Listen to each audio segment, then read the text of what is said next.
Boa tarde, eu sou o professor Rafael da Escola Educativa, eu dou aulas de Geografia.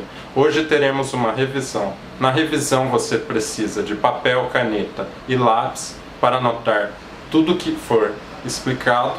Além disso, caso não consiga entender nenhum conteúdo, assista novamente. Muito obrigado.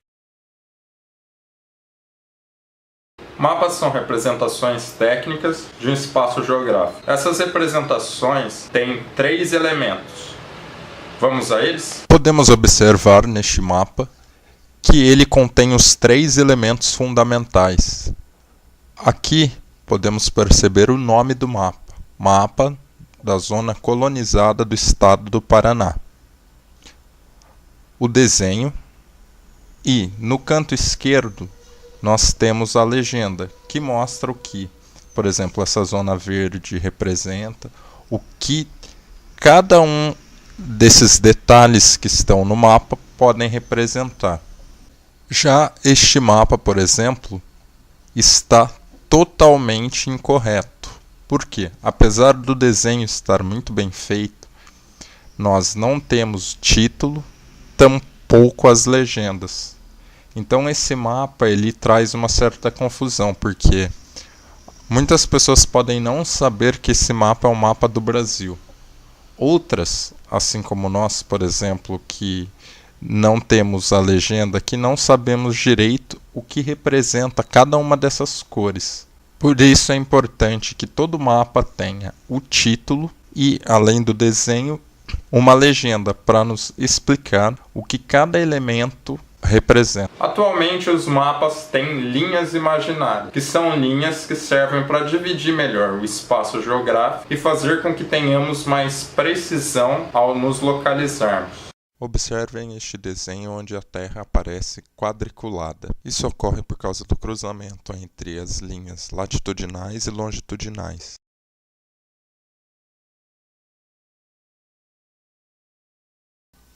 As linhas latitudinais são horizontais e estão relacionadas ao clima, pois elas têm a ver com a incidência solar.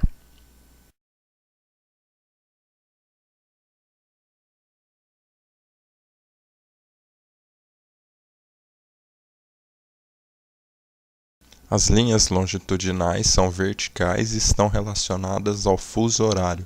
Isso significa as horas de relógio, a diferença entre as horas entre os países.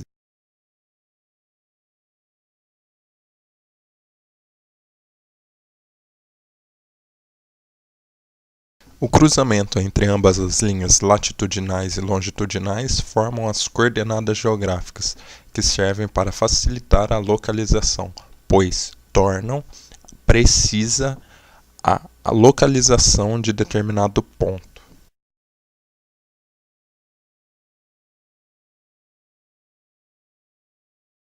O homem começou a utilizar objetos naturais para se localizar. Então ele observava uma árvore diferente, um morro distinto, um morro com formato, por exemplo, de um animal, e a partir daí ele conseguia se localizar com mais facilidade. Houve um desdobramento disso, que o homem conseguiu perceber que as estrelas elas poderiam auxiliá-lo na sua localização. Então o homem começou a observar o céu para conseguir se localizar. Isso, no entanto, é muito rudimentar, é uma coisa que é muito difícil para a localização, ainda assim. E aí o homem conseguiu desenvolver um instrumento que auxiliou ele de maneira muito importante, que foi a bússola. A bússola utiliza o campo magnético da Terra para apontar sempre em uma direção, o norte. E a partir daí, o homem, sabendo onde fica o norte, ele consegue se localizar com muito mais facilidade, sobretudo se ele tem um mapa. –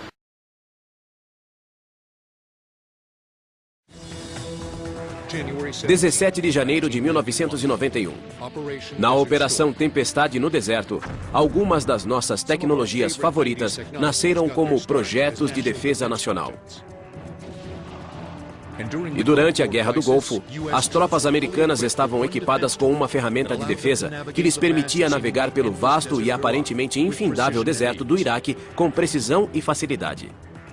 A tecnologia dos anos 90 que tornou tudo isso possível foi o GPS, ou Sistema de Posicionamento Global. O Sistema de Posicionamento Global provou sua utilidade operacional e militar durante a Operação Tempestade no Deserto e permitiu que os soldados navegassem no deserto pela primeira vez. O Departamento de Defesa dos Estados Unidos começou a desenvolver o GPS em 1972 para localizar suas unidades militares e lançar armas com precisão. E mais financiamento foi garantido com o acréscimo de sensores nos satélites capazes de detectar e localizar instalações nucleares por governos estrangeiros. Em 17 de julho de 1995, o sistema de posicionamento global, que custou 14 bilhões de dólares, atingiu capacidade operacional plena. É a maior constelação de satélites militares do mundo. Em qualquer momento, há no mínimo 24 satélites operacionais em órbita semissincronizada a 20 mil quilômetros da Terra. Cada satélite dá a volta pelo planeta 2 vezes por dia. Estão distribuídos igualmente em 6 planos orbitais, de modo que pelo menos 6 satélites estejam na linha de visão de qualquer lugar da Terra. E quais são as vantagens disso? Este receptor é dos anos 90. Foi lançado em 1996, quando estamos em um certo local. Ele o mapeia enquanto caminhamos. Agora eu estou em outro local. Já me desloquei várias dezenas de metros de onde eu estava. O receptor recebeu os dados do satélite e recalculou a minha posição, mas fez isso durante todo o percurso e sabe todos os passos que dei para chegar aqui. Mas como o GPS sabe onde estamos? Ao determinar a distância de no mínimo 3 satélites, o receptor de GPS é capaz de calcular a posição em um processo chamado trilateração. Quando calcula a distância até o satélite, o receptor do GPS sabe que o local deve estar em algum lugar na superfície de uma esfera que o cerca. Traçando uma esfera ao redor de um segundo satélite, as superfícies das duas esferas cruzam-se em um círculo perfeito.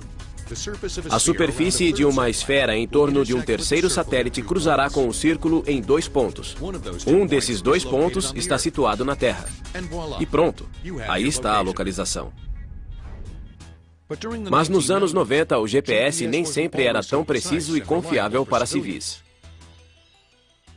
Havia um recurso de disponibilidade seletiva, um erro intencional para que usuários não autorizados não recebessem um sinal de navegação preciso. Ao longo dos anos 90, devido a esse erro aleatório, o sistema tinha uma margem de erro de 100 metros ao localizar uma posição. O presidente Clinton decidiu desativar a disponibilidade seletiva em maio de 2000. De repente, o GPS passou a dar a localização com margem de erro de apenas 3 metros. No Centro de Operações de GPS da Força Aérea em Colorado Springs, Colorado, o Esquadrão de Operações Second Space garante o funcionamento dos satélites 24 horas por dia. Os operadores do sistema de satélite verificam a saúde dos satélites. Medimos as pressões, as temperaturas, a inclinação, os ângulos dos satélites para ver se está transmitindo uma navegação precisa. Originalmente criado com propósitos militares, o mercado civil de receptores de GPS já se tornou 3 vezes maior que o mercado militar.